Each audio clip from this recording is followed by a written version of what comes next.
They lean in car windows, stand on corners, and flash nearly naked bodies along lonely stretches of highway.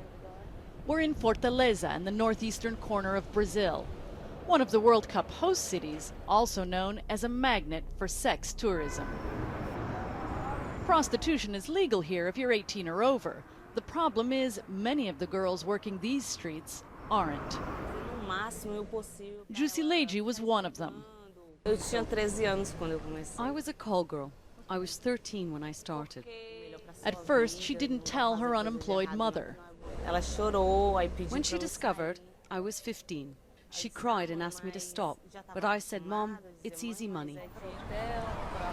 Jusileiji, now 21, takes us to the beach bars where she used to pick up foreign tourists.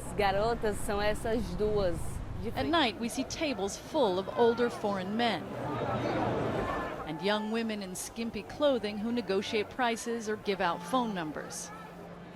Now that hotels have barred girls under 18, clients rent apartments or head to so-called love motels. Police have cracked down on underage prostitution, and Fortaleza says it's fighting the problem, but refused to be interviewed by CNN. Critics say authorities have done little more than get child prostitutes out of view, and that there are precious few resources for the nation's most vulnerable. These girls come from extreme poverty, a culture of social exclusion, and a tradition of profound disrespect for women. This state prosecutor says there are cases where parents put their own children on the street, but also organized crime that involves hotels, taxis, and tourism agencies. Children's rights advocates warn the child sex trade could explode during the World Cup if more isn't done. Ever since Brazil was selected to host the World Cup in 2014, it created these huge expectations.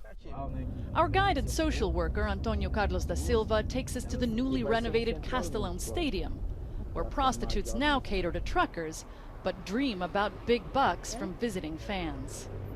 They're so hopeful about making money through prostitution, they're asking where they can take English classes to negotiate with their clients. Tainá was a minor when she first hit the streets, and she says there's still plenty of underage girls out here.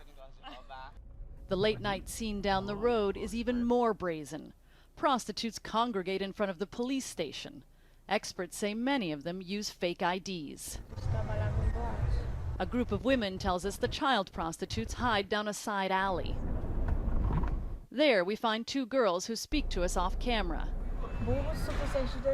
They say they're 16 and 17, but look much younger. They don't smile and talk barely above a whisper. I've been doing this for 2 months, says one girl. We use the money to buy things we need, clothes and school supplies, says another. We just talked to a couple of girls who openly admitted they're minors. One of them said she's doing this just so that she can eat, and they both said they don't have pimps or protection. If they don't get paid, they have to walk home. Here, it's just so many tragic stories. Some girls even tell us they stayed on the streets through teenage pregnancies. A handful of non-profit groups are helping. Vira Vida provides victims of sexual exploitation basic schooling and job training. They helped Jusileiji get an internship at a bank.